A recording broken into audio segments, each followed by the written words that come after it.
I'm Lindsay Verstegen. I am SVP of People at ShopRunner, which is headquartered in Chicago.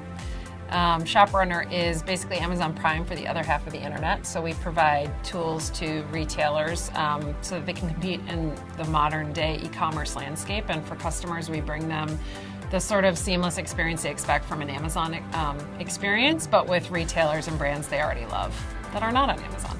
When I first started in staffing, I was in staffing in downtown Chicago. This is kind of how I got my start in hiring and retention and all of these things. The owner of that firm, a woman named Meg Laundrie, turned to me and said, I think you have a business acumen you don't know yet. And you will make a decision about whether you do anything with that. But I just want you to know I see it. In recent history, I had the benefit of being under a really amazing leader named Kirsten Wohlberg. She's now CTO at DocuSign, but at that point she was at PayPal. And right before I had my first baby, and this is just about 3 years ago, she said to me that there are two ways that a woman grows in her career. And one is that her job changes, and the other is that she changes. And she said, you're about to experience both. And so just by saying that, she gave me permission to sort of be different and find myself in this new identity. And it was a super powerful experience because she was in an altogether different season of parenthood and business. And that advice really liberated me in a way to just find my way. She also just in that same conversation said, you soon, as you become a mom, are gonna find out what good enough looks like.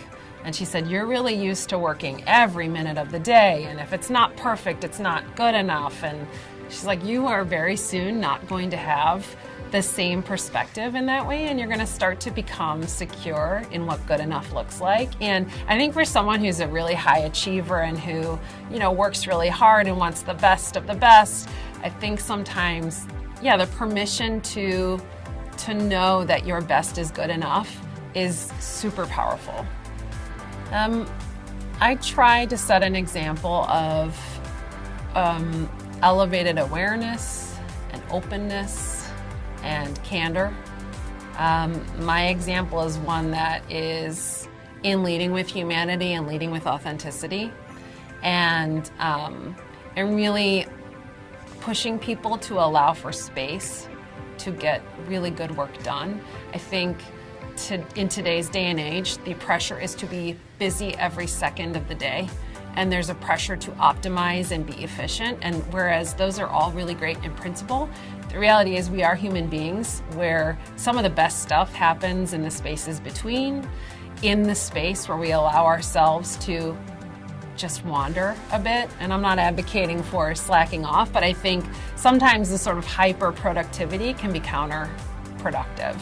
Meaning you do hit a limit and you do need to allow for space for really amazing outcomes to happen and for you to sort of let it all come together in a less scheduled way. So I think the ways I lead are more in the face of that pressure to be perpetually busy and sort of advocating and asking people to have a higher level of consciousness about that, about how they're using their time, about how they're showing up to meetings, and really encouraging thoughtfulness and care. And I like to think I do that.